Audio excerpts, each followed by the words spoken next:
Welcome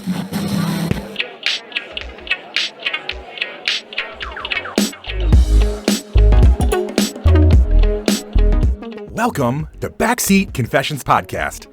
Slide into the backseat as we listen to mostly anonymous strangers tell us stories from their lives. I'm a rideshare driver in Atlanta, and the people getting in my car have absolutely no idea I'm going to ask them to share. My commitment to you is to tell at least a snippet of virtually every story recorded in my car in the order they were told to me. My hope is that you laugh, cringe, cry, but mostly connect to these amazing people. You may find a piece of your own story, or just feel more connected to the rest of us. Join us, won't you? So, hey, my new friend, this is an adult podcast. Themes and languages are definitely not suitable for everyone. Listener discretion is advised.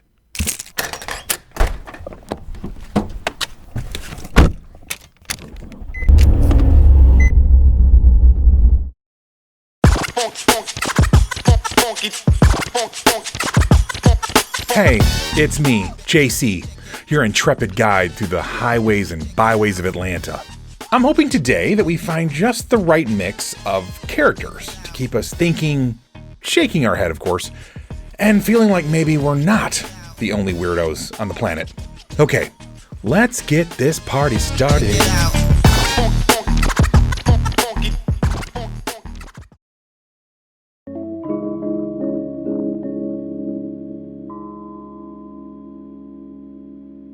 Our first writer today has a whole range of issues to deal with as he recently ended a relationship.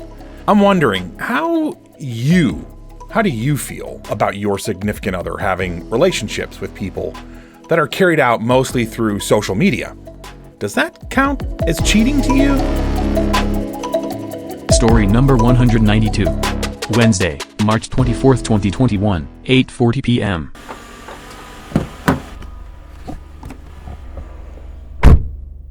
I had to break up with my girlfriend. Wow, when? I just did it yesterday. So this is fresh. Yeah. Gosh, dude. Tell me what kind of led to that. I mean, like, you know, she been doing some, like, you know, some off the wall stuff, some weird stuff. Really? Like, you wouldn't expect like a actual loyal girlfriend to do, right? Tell me. So, Give me like, examples. All right, so examples, okay. Like you know Instagram, right? Yes. Like, I follow her, right? Mm-hmm. So I can like see every post she likes.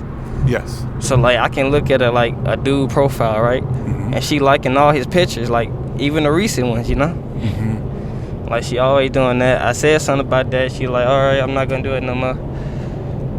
Then, like, I felt like she wasn't even respecting me for real. Yeah. You know? Yeah. Like, we supposed to show each other like a type of respect. Mm-hmm. I ain't feel like I ain't get no respect. Mm-hmm. And then, like yesterday, I was texting her on Instagram, right? Yeah. And she ain't text me back. But when I get back on Instagram, she's on live with another person. Yeah. So I entered a live. Supposedly he her old best friend, some shit. But I was like, you in a whole live with another person, but you couldn't even text me back. You know? Mm-hmm. And then like she feed more of her life into social media. Right. And like, you know, in the internet world, I've been trying to hang out with her for like 2 weeks now. She can't get out the house. Wow. That makes no sense. Yeah, and that's, I mean, I'm not saying anything revolutionary here, but like your generation, that's the big struggle, right? Is the lure of social media and the internet and the fake. No cap. Right? Yeah, exactly. It's like, it's such a lure, and then there's people like yourself who understand that that's never going to lead anywhere. There's no happiness that's going to come from living in that world, and you want to have a real relationship, and so many just literally don't know how to do it. They only know how to live a fake life on IG or whatever. So, dude, I feel for you, man. That's tough. How, like, emotionally, how are you doing right now? I mean, last night I was just like tripping, you know? Yeah. And then I was high as hell too. Okay. Literally. So you're literally tripping. Bro, Yeah. I was literally high as hell. Like, as that was happening, right? Like, I seen her in the live and everything. I was high. So I wasn't even thinking, like, it was real at first. I was like, what the fuck? Like, I mean, my bad. Yeah. No, Right. you say whatever you want. Bro, I was like, bro, is she really doing this, bro? Like, you couldn't at least just text me back and let me know you was going on live with your old best friend. I wouldn't even care. Like, Sure. he ain't look like, you know. I seen how he looked. I wasn't even offended, literally. Basically, you're just saying communicate with me. Exactly, bro. Like, bro, show me some respect, bro. Nobody does that. Imagine seeing your girlfriend on live with another person. Yeah. You know, she ain't even text you back. Yeah. Or try to give you a message that she gonna do something like that. Mm. Then I was like, what if I was on live with one of my old girlfriends, bro? Right. What the hell? Yeah. You would Not texting you back and not even letting you know of the situation, so you don't come in surprised and like, what the hell he doing? Right, and then you kind of making you look like a punk. Yeah, now I Literally, get it. bro. Ah, gosh. Well, I'm sorry that you're going through it, but obviously it sounds like, unfortunately, this girl just, she's not ready yet to be in a relationship. So, what are you gonna do? Gotta move on with your life, and I mean, I kind of can't because she's pregnant. Oh, wait, what? God damn it. Oh, dude, I'm so sorry. Okay, wow. So you got a child now coming. Yeah, man. Wow. Bro. Oh, wow. Well, you're going to be a dad, my man. Yep. Wow. Was that something like you were expecting or wanting? Oh, or? yeah, we did that. Okay, so it wasn't, but I'm saying, like, it wasn't an accident. You guys were intentional. it was planned out, literally. So how long have you been with this girl? I've been talking to her. I met her on her birthday, actually, last year, July 31st. Okay. Yeah. So, like, almost a year now. Wow. Well, that definitely changed. So you're going to be in this girl's life for at least the next 18 to 20 years. Literally. I mean, I've known her since elementary, though. Okay. So, like, we known each other that long. Do you feel like you can co-parent with her, okay? Like on a friend level, if you take out the romance? And I had no idea. Okay. Wow. That's heavy. She low-key weird, you know? Right, yeah. Like, weird as hell. Right. That's one of the reasons I wanted to leave her, too. Gosh. Well, do you know if it's a boy or girl, or? I wanted to be a girl. But you don't know for sure yet? No. Okay. She only, like, 7 weeks. Okay, so it's pretty new. Yeah. Well, what's your thoughts on being a dad? Like, how are you preparing for that mentally, emotionally? Oh, yeah, most definitely preparing for that. Okay, yeah. Trying to read a lot on that topic. Yep. Well, I hope that, if nothing else, you end up being the very best dad that you can possibly be. That's one of the greatest joys of your life. It's like one of the most stressful things, of course, too. Most definitely. Right. Yeah. There's no. Let's not sugarcoat it. But it's such an incredible journey to have a child, and man, do everything you can to stay in that child's life and to be the best dad you can. And when you exit this planet, if you do that as best as you can, you won't be perfect, but if you do the best you can, We're gonna make this right turn. Oh, right here? Yeah. Oh, my bad. Yeah, you're right. I was so into talking to you, I just kept looking at the at the map. But yeah, man, that will give you the greatest sense of fulfillment of probably anything you'll ever do in your life, for real. So, all right, my man. Well, thank you so much for sharing. I know that's not an easy thing. I appreciate it. Absolutely.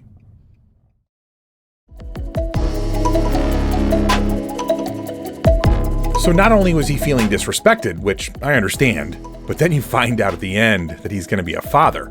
Talk about playing big boy games and getting big boy toys. I hope that he is able to be an amazing father, though. My Gen X, slightly older man self definitely has lots of opinions about the social media obsession that many of the younger folks have, though. I'm grateful to hear that even he is weirded out by that. So there are a few that haven't completely been sucked in by the Matrix. Stay strong, people. It's a trap.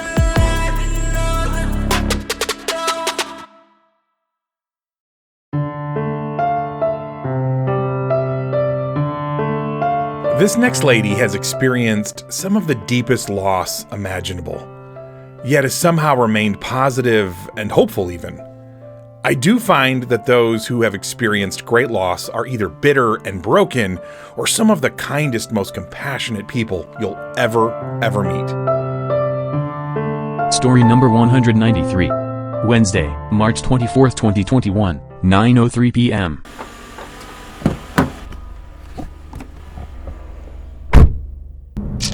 I have lost my mom and my sister. Wow. I lost my mom when I was 12. Wow. She died from AIDS. Oh, I'm so sorry. Wow. And she passed the virus on to my sister. Jesus. And I lost my sister in 2011 at 25. I feel like That's heavy.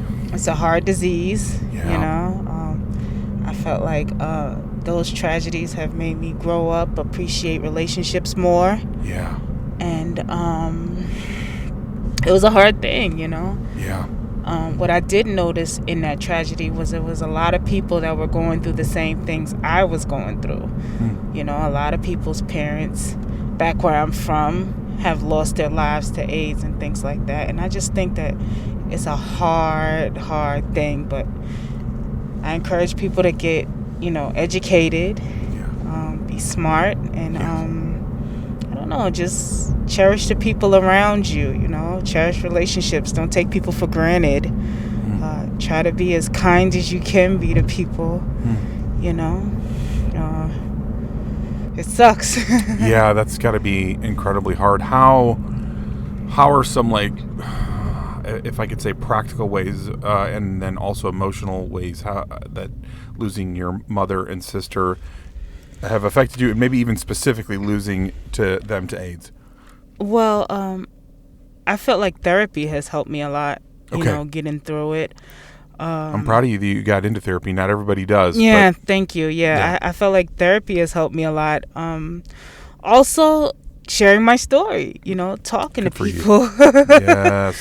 Talking to people, opening up, you know. I don't know, a lot of prayer. I prayed a lot too. Yeah. And again, just cherishing relationships with people, like, was a coping mechanism for me, because I felt like without me having my mom, I felt like I've been blessed with so many people in my life that have taken on the quote-unquote mother role for me. So I feel like I have a whole bunch of moms. That's so amazing. A whole bunch of moms. Yeah. A whole, you know, and, you know, I have a lot of, you know, friends too that have taken on the sister role.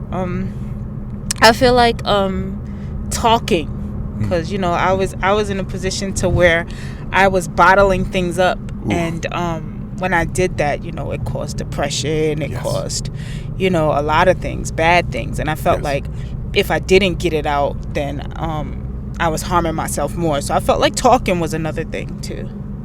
That is so good. Yeah, I agree with you 100%. I think when we bottle these things up for whatever reason, it comes and gets us and hurts us so much worse than if we just have a safe place to let it out. So Right, yeah. right, Wow.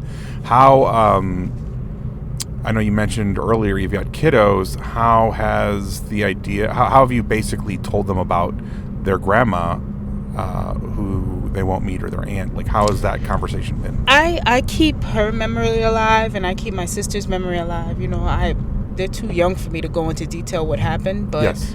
what I do let them know is, you know, through pictures and through stories, you know, how amazing they were. Yes. You know, Yes. and then also too, I feel like with me losing my mom at such a young age, because I lost her at 12. Which is so young. I always told myself when I grew up that I was going to treat my kids with respect and do things with them, spend time. And the crazy thing is, when I was younger, I was praying to God and asking him, please don't let me leave my kids at a young age. Wow. You know, because I didn't want them to go through the things I went through. Yeah. You know, so that's a prayer now. Please let me, you know. Yeah, let me stay around. Yeah, let me stay around for them. That's a powerful prayer. Yeah. Jeez. Wow. How, how have you basically told them about their grandma who they won't meet, or their aunt? Like, how has that conversation been? Yeah. That Oh man, well, you're such a warm, beautiful soul for real. Like it is incredible. Like the hard things that happen to all of us, and then you see some people, of course, become really bitter and mean, and are not good people to be around. And then there's other people like you who are just precious. And then like you're talking about how even you felt like other people stepped into the mother role and just all this stuff, and that now you're able to be a good mother to your children. And so, I mean, you're amazing. Like, I hope you know that. Thank you so much. Yeah. I don't want to, another thing is I don't want to pass on negative thoughts and things to my kids, and, I mean, I don't spoil them. Well, yes, I do. Yes, I do. You're like, I'm not even going to lie about that. Yes, I do. Yeah. But, you just, you try to be the best parent you can be. You get advice from people, because it takes a village. And I feel like if I, continue on being positive and try to do the best that I can, and they'll be all right, I'll be all right, and Absolutely. Yeah. Well, yeah, thank you for just your bravery and your I don't know, there's a preciousness to you that I think is really, it's like, I don't know, man, it's a good example for those of us who have lost loved ones, on how to, I love how you said you honor your mom and your sister, you keep their memory alive, and then you've gone to therapy, so you talk, and you tell the story. I mean, you're just doing, it's like, I feel like you're just doing all the stuff that you have to do to stay healthy. You have to. But yet at the same time, not like pretend like it never happened or something, right? You know what I mean? Like, right, yeah. That's that beautiful balance. You live in that tension, so. Anyways, Miss S, thank you so much for sharing. Thank you. Thank you so much for letting me. I appreciate it. No, it's absolutely my pleasure.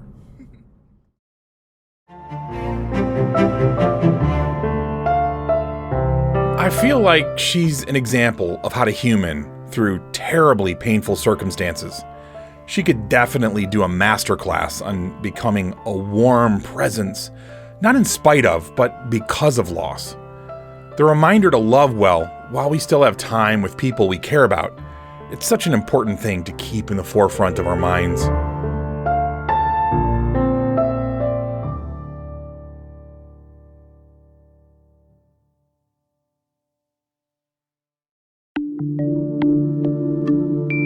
Gonna keep this next one kind of short. Here goes. Story number 194. Wednesday, March 24th, 2021, 10:01 p.m.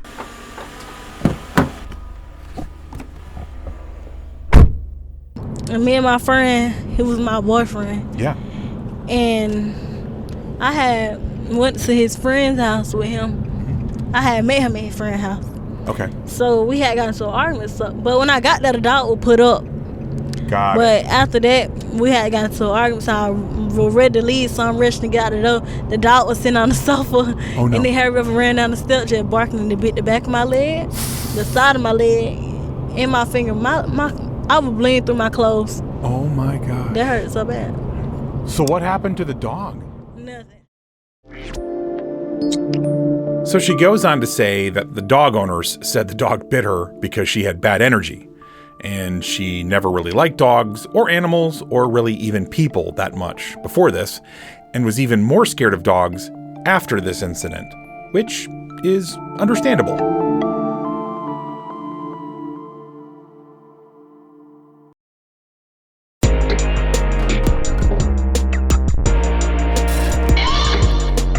The world of traditional addiction to substances has thankfully not really been one I've had to wrestle with.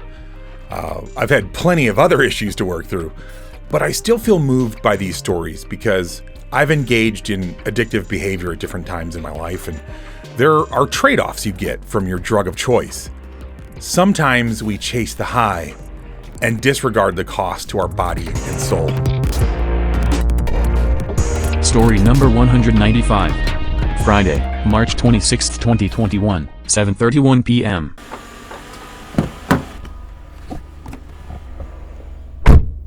All right, so this is how the devil chased me through the Upper East Side, and how Carrie Bradshaw saved my life.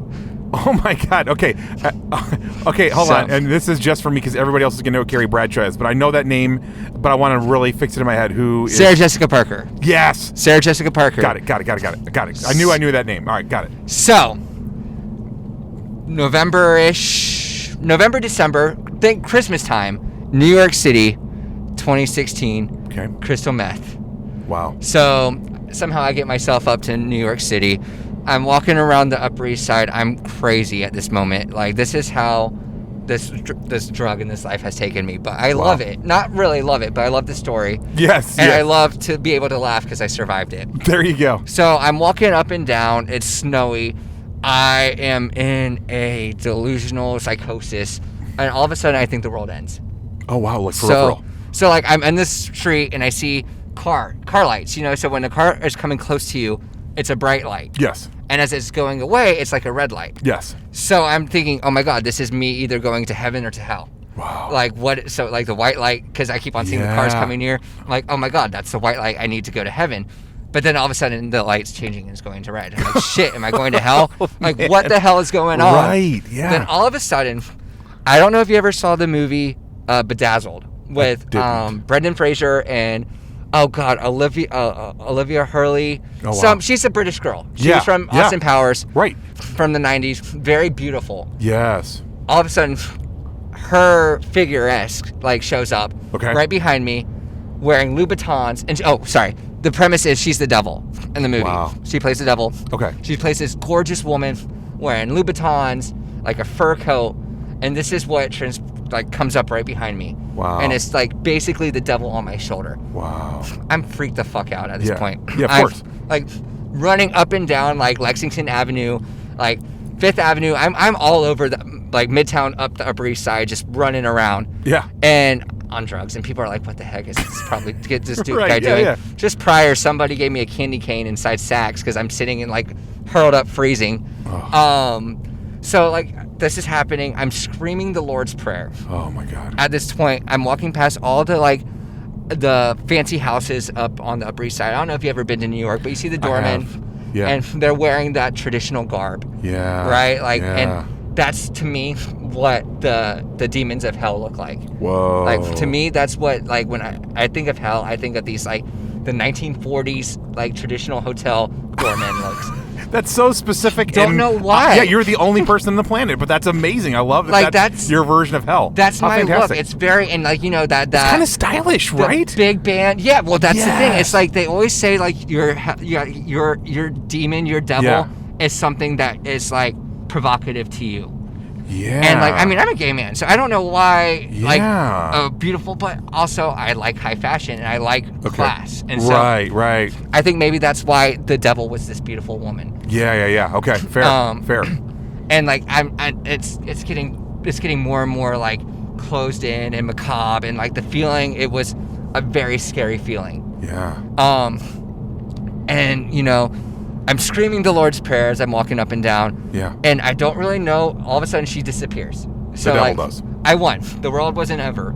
Yeah. The world has an ending. I didn't go to hell. I didn't go to heaven. I was still in New York City, unfortunately. Right. And so maybe I was in hell. Yeah. Oh, right. Yeah. Same difference. Same difference. I mean, you're in New York City. You don't belong there. Right. Yeah. You're just there doing drugs. They're from Atlanta. What the hell? What are you doing? It's close to hell. Yeah. Yeah. It's as close to hell as physically possible. Right. But it was cold. Yeah. Well, hey. So then I'm sitting on this curb, and I'm in and out of psychosis. I'm in and out of consciousness. All I remember is I'm throwing my shoes at cars. Wow. And I see this blonde, and I may have just made her up, just as if I've made up the devil walking around me. Sure. But someone called 911 on me. Yeah. And someone saved my life that night. And I was in the exact neighborhood that Sarah Jessica Parker, where she lived with Matthew Broderick. Yeah. And some blonde was standing there, watching this whole ordeal. Oh, Jesus. So, beautiful looks. I don't know if it was her or not. Yeah. But I like to say that Carrie Bradshaw saved my life because at that time, I was picked up by the brave members of NYPD. I don't know if that's really good to say right now because they're not that brave and they're pretty awful. Right, but fair. in 2016, times were slightly different. Okay, yes. They were well, it was also probably because of my skin color. Yeah. I have to admit that. Yep. They treated me very kindly. Some of them. Yeah. So, and they took me to a beautiful mental hospital where I spent 48 hours coming off of that drug. Oh, God, dude. So, yeah. Wow. I spent a lot of time in New York City, and Sarah Jessica Parker saved my life, and the devil chased me around the Upper East Side. Dude, I mean, and how many people can say that?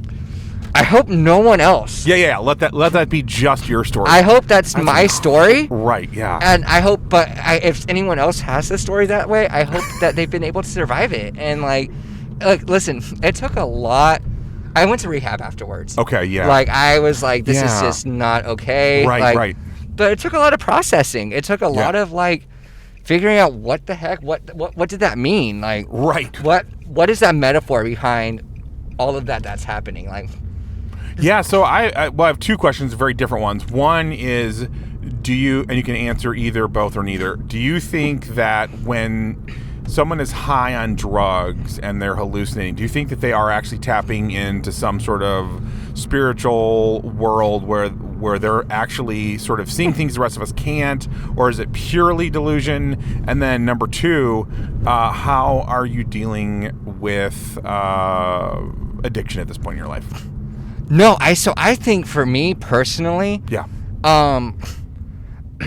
you know how Freud says that like your consciousness is like an iceberg, right? Okay. Yeah. So you have the tip is what you see. Correct. And then you have like, which is I believe it's like your ego. Then you have your id and your super ego, or your super ego, then your id. Mm-hmm. I think the drug makes you tap into, if you are not like a sociopath or a psychopath, sure, if you are a truly conscious person and you have feelings for other people and you have empathy and sympathy, I think the drug makes you tap into that under layer. Okay. Wow. When you are in a psychosis, and there's no help but to be living out your guilty conscience. Okay. So when you see people who are like kind of tweaked out or kind of paranoid or sketch, I think what that is, it's our guilty conscience not being able to like really mask or hide. We're trying so hard to hide who we truly are. Right. And we know we're doing bad. Right. We know that we're not doing what is supposed to be, what is right with the world. Right. And it's our conscience trying to commiserate with that, or trying to kind of connect those dots, and it doesn't work. Wow. And so that's where that acting out comes out. It's us portraying our most deepest shame and guilt. That is fascinating. It's not a world I'm super familiar with, so that's like a new concept to me. I'm sure people listening that are, come from addiction, they will be like, oh yeah, of course. But for me, that's wild. Okay, that makes sense. All right, and then on a personal note, Mr. K, how are you doing with addiction? How are you dealing with that? Right now it's every day. Okay. I struggle. Yes. But like it's 24 hours a day. So they use these platitudes like one day at a time. Yes. Just for today, they're so overused and so widely well known. Yeah. But they're overused and well known for a reason. 100%. So like right now, I'm on try probably 35 in the past decade. Wow. But obviously I still believe in the system. Yeah. So for like sure. That's why I'm still going to 12-step meetings. Yeah. I'm this time around I reached out to professors in school. Wow. I reached out and I said, hey, I don't know what to do. I'm in school for social work. I'm like, you're a social worker. Link me up. What do I need to do? Wow. I'm asking for help. I'm doing things differently. I'm getting put in the world where I get to record crazy, stupid stories for someone to hear. Like, that's really cool. And obviously that means I'm doing something right. I agree. And I am grateful for that. So like it's what it comes down to is remaining grateful every single day. Yes. That's what I'm doing to help my recovery and help me stay sober another day is I wake up every day, and that's something, and I wake up in a house that I get to pay for. Wow. And I wake up with food, and like I'm going grocery shopping right now. Wow. I wake up being able to have that opportunity. Yeah. That in the past I didn't have. Of course. Like I was those people on those streets in the past, and like to not have to be there. Yeah. That's fucking awesome. That is. And I live in such a badass neighborhood. Yeah. Where like I have to remind myself that I can lose that any minute. Yeah. So. Wow. That is amazing. One of my friends who went through the whole, just addiction, lost marriage, house, was homeless, the whole 9 yards, and then has come out the other end and is one of the most amazing dudes I know. He told me that every single morning he has like almost a mantra prayer, and it's all about gratefulness. Yeah. So what you just said right there really connected with me, and I know there's going to be a lot of other people that are from the community of dealing with addiction. They're going to probably really connect with. But man, dude, thank you so much for sharing. What a powerful story, dude. That's Thanks for letting me share that. I love sharing that story. The only time I've really ever gotten to share it is in rehab. So or to my parents, who they don't deserve to hear that shit. So with random strangers, I'd much rather share it there than with people who are like, oh, my poor baby, this is not okay. Yeah. Well, and I have, of course, very high hopes for this podcast, but I really do hope that at some point tens of thousands, hundreds of thousands, or millions of people will end up hearing it. I really do. I have those kind of hopes, and so I hope your story touches many, many, many people, man. And thank you so much for just being you and for sharing so honestly. It's amazing. No, thank you for this. I just hope one person, you heard this story, so that means 100%. That means if you hear one thing, it can be shared across the world. So true, man. So thank you so much. Yeah.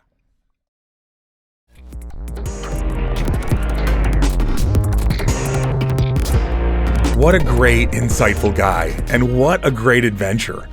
To be chased by the devil and then rescued by Carrie Bradshaw in New York, plus get to hang out in a mental institution, compliments of New York's finest. Well, that's pretty wild. Here's to you, Mr. K. I hope you are able to find a more long-lasting path to staying sober. And huge props to not giving up, no matter how many attempts it takes, to get said sober living to stick.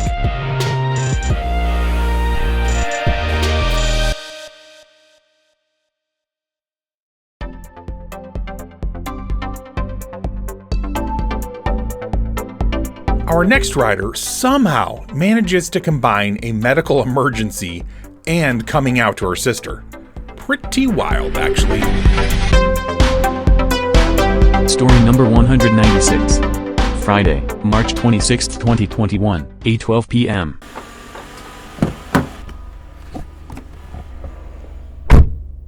Wow.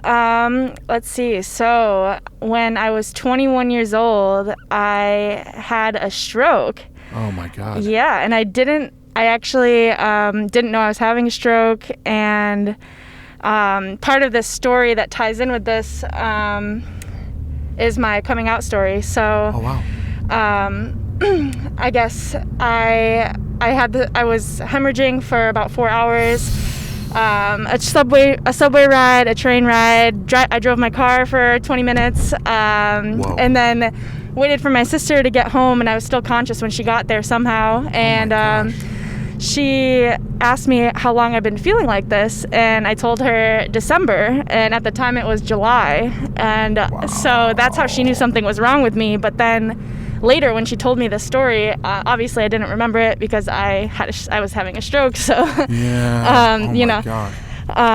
But later, when she told me that, I realized that was December was the month that I had the year prior that I had just come out and to myself and realized myself, and that I was intending to tell her all summer, but I just didn't. But you've been holding it in. Yes. Oh, that's so crazy. So in this subconscious state, that's crazy. Yeah. So it was and then when she said that, I just knew at that point, okay, I just need to come out to everybody now, because if that's my last, my last couple words are, basically trying to come out to her while I'm unconscious, Oh God.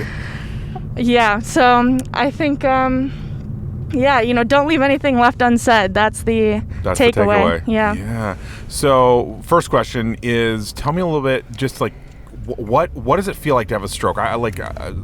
what does that even feel Yeah, like? it's crazy. And the crazier part is I was a neuroscientist having a stroke at the time, and Oh you know, my it's God. like, and I didn't even realize I was having it. So Okay. So I That guess some things that you should pay attention to are like, I had a ringing in my ear. It sounded like electricity almost. It was just really loud electricity in my head. Yeah. And a really bad headache, and then vomiting, and then of course at some point I was unconscious and had a seizure, and that was the, kind of Yeah, okay. Yes. And then it starts to get more obvious. Right. All right, and then tell me a little bit about, like, you said you did not fully come out to yourself until this past December of 2020. And So that that was sorry. a while ago. Yeah. Sorry, I realized. Yeah, you're not 21 anymore. Even though you, and I'm not just saying this, you definitely look like you could be 21. Like you have a very youthful, like, face and appearance. So kudos to you for that. Thank you. Yeah, so that was part of my confusion. But no, so you're like basically 21 or close to 21 before you really realize this. Like, what was that process like for you? Yeah, that was a whole other process.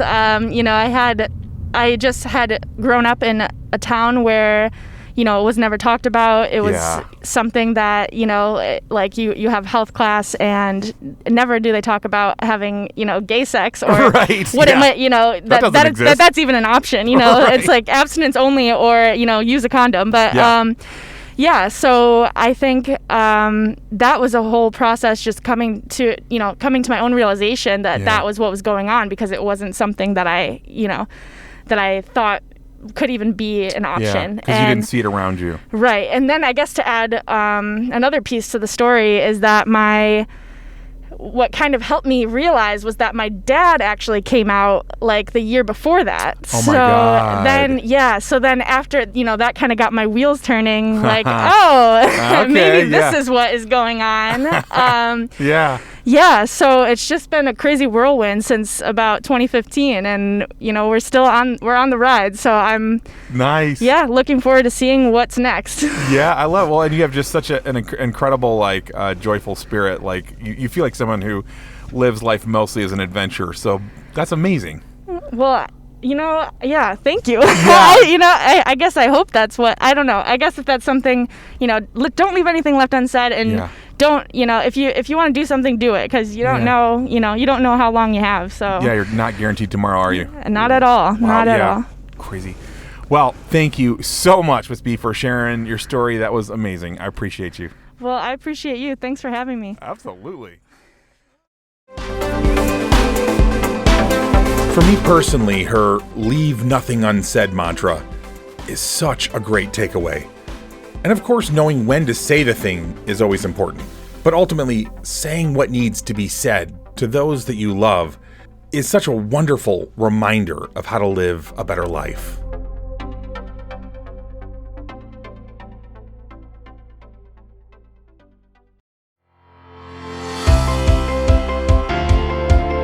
Sometimes we just need an innocent story of young love that inevitably encounters some minor setbacks. Joseph is the guy to bring us just such a palate cleanser. Story number 197. Friday, March 26, 2021, 8:33 p.m.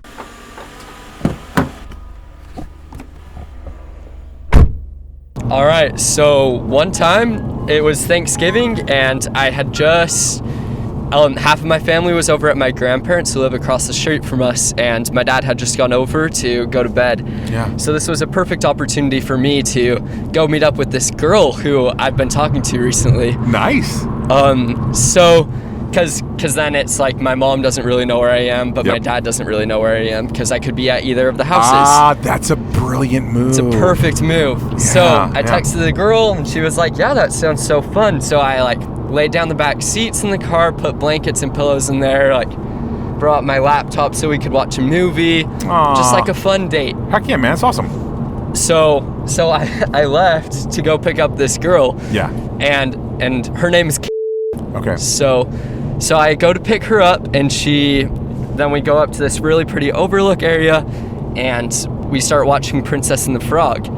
And so romantic, dude. I love this. I picked you got the moves, dude. I picked Princess and the Frog because it's not super like I'm totally fine if I'm not watching it. Yeah. So like I can kiss her and I'm not like super You're not, like, I'm missing missing out on the out on plot. the movie. Exactly. So about 30 minutes into the movie, she like, we're just cuddling, and then I kind of like look at her, and then we just start kissing. And then we like kiss for a little bit, then talk and like laugh, and then we like kiss a little bit more. Anyway, so I had put my phone on silent. Right. So that I wasn't like buzzing or making dings or anything. Yeah. So about like an hour and a half later, it's probably like 1:30, and all of a sudden somebody's briding my car, but it's freezing in Utah because November's a cold time, so like the windows could have kind of like steamed up a little bit, so Yep. I can't really tell what type of car it is. Uh-oh. And then somebody comes and opens my side door, and it's my mom. So my mom opens the door and she asks me what I think I'm doing, and is super mad. Yeah. And then she tells me that she's taking the girl home, Yep. and that she'll meet me when I get home. Oh. So to this day, I'm still pretty good friends with this girl. Right. And today, while we were at the botanical gardens, she Snapchatted me and she said, "So when do you want to watch Princess and the Frog again?" Oh, dude, that's freaking awesome. Yeah. So Wait. that's my story. That's amazing. Okay, 2 questions. Wait, does she live nearby? Yeah. Okay. So you can actually make this happen. Yeah, I can make this happen for sure. I love that. Okay. Do you want to make this happen? I guess is the question too. I mean, kinda. Okay. I think of her more as a friend now. That's cool. Yeah. I mean, but hey, when your mom opened the door, I'm assuming all clothes were on. Like, it was you were just no more than like just kissing and stuff. Yeah, we were just making out. Just making out. Okay. Yeah. Okay. God, that would have been. I can't even imagine. That would have been horrible all in and of itself. But it was man, a pretty crazy experience. Yeah, thank God it wasn't any worse than that. I could not even imagine totally agree. trying to live that down with your mom. Oh my God. But a great story to tell nowadays. That's right. Yeah. And hey, if you guys do end up together, you'll have a movie and an amazing story of Exactly. like how it all got started. Well, Exactly. Joseph, thank you so much for sharing your story. I appreciate it very much. Of course. I realized after asking the question about getting caught going beyond kissing that Mr. Joseph was a modest young man with high morals that would probably never have considered getting naked in the car with his crush. I always wonder how someone with that moral structure will end up living out their lives as they get older. Will they hold to that, or get more flexible, or possibly go through the classic hoe stage and then come back to a more rigid point of view on sex? Anywho, just random thoughts I have.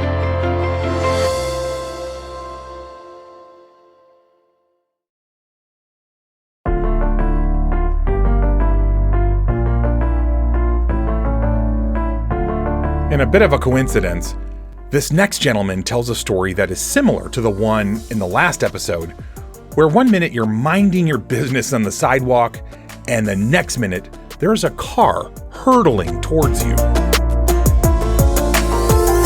Story number 198. Saturday, March 27th, 2021, 12:22 a.m.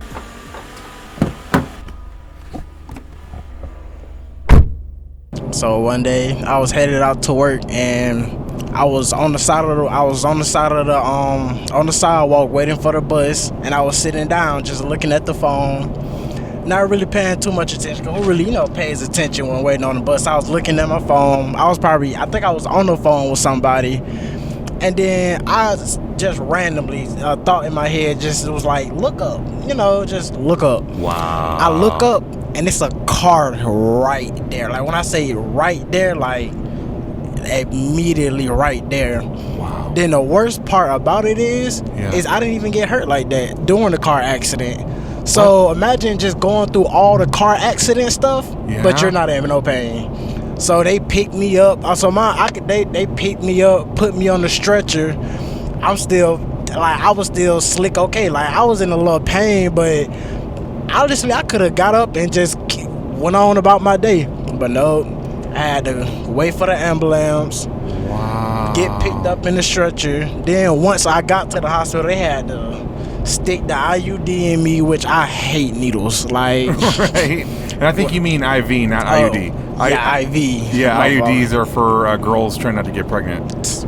Yeah, that's definitely they didn't stick that one in me. They're probably not gonna put that in you. I'm guessing. So they had to put you on the IVs and the whole 9 yards. Yeah, when nothing was really wrong. When nothing was really wrong, no broken bones or anything. It's just and me hating needles. I had to go get.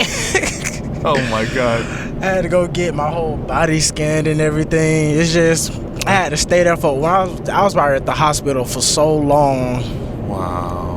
Just for nothing to be wrong. Just to get a bunch of tests ran on me. Then to get sent home. Then to get sent home later that day. Yeah. Without even a work excuse. So guess who was still going to work out to get to get hit by a car? No. I know, right? Because it was nothing. It was literally nothing wrong with me. Like, bro. Okay, so first there's like a lot of questions, but okay. Wow, I don't know where to start. So tell me about, like, what do you think happened where you felt like you were supposed to look up, and then how can you explain not being hurt by getting hit by a car? Like, how do you explain that? So, as soon as I looked up at the car, the first thing that popped into my head was to lift my legs up. Because I was sitting on a bench. Okay. So, because I knew if the car was to hit me, because it was going to hit me regardless. Yeah. But I knew if I was sitting regular, it probably would have took my legs off, and I probably wouldn't, to this day, probably wouldn't be able to walk. Wow.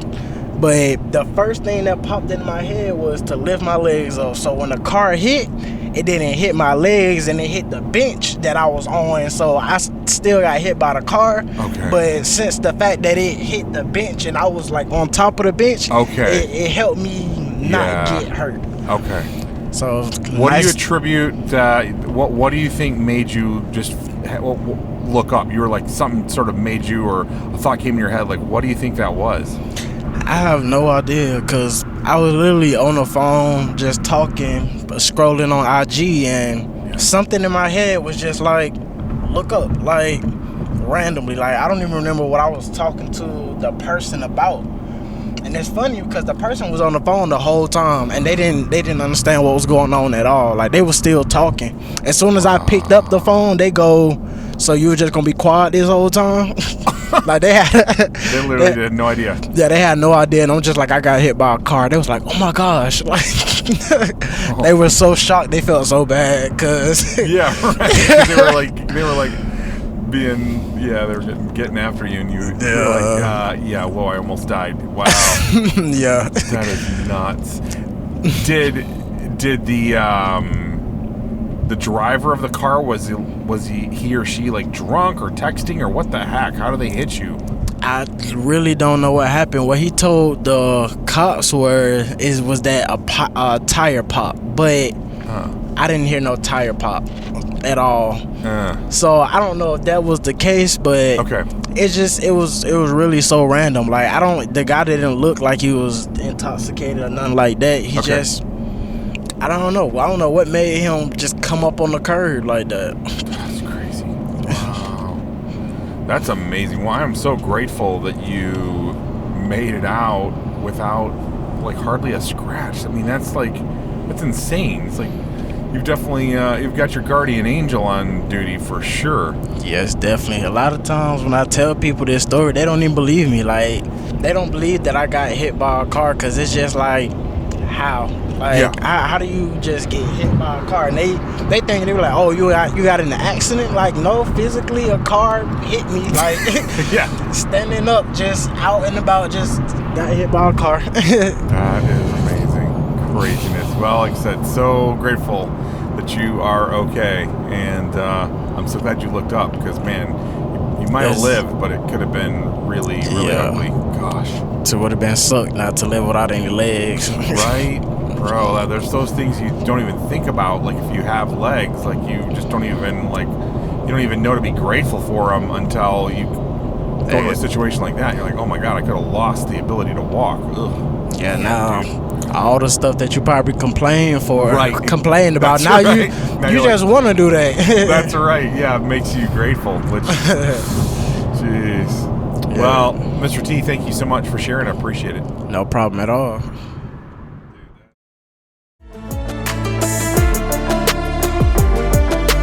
Glad someone up there is looking out for this young man. And like I said in the last episode with the similar situation with the young lady that was jogging, it makes you realize that this life could end or dramatically change at any moment.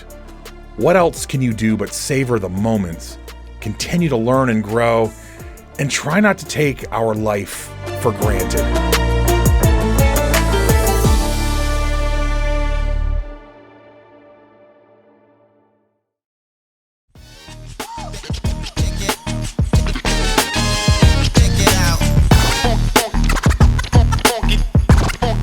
Some topics that got covered in today's journey include loss of loved ones, dealing with addictions, and coming out as you're coming out of a coma. The length and breadth of our human experience is such a wild and wonderful thing if you really take the time to step back and appreciate it. So that's the prayer for us this week. May we live in gratitude for all the pleasure and pain that we have experienced, and may we continue to live in a place of gratitude for getting the opportunity to have this human reality on a blue planet spinning at 1,000 miles an hour, circling the sun at 67,000 miles an hour, and orbiting the galaxy at 447,000 miles per hour. So, if you feel like you're stuck and not going anywhere, you actually are.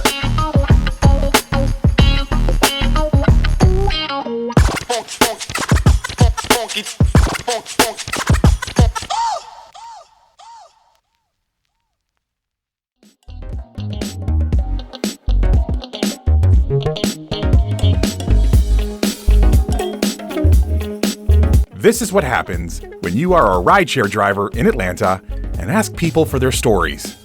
These weren't handpicked people with great stories. They just happened to get in my car and be gracious enough to share with all of us.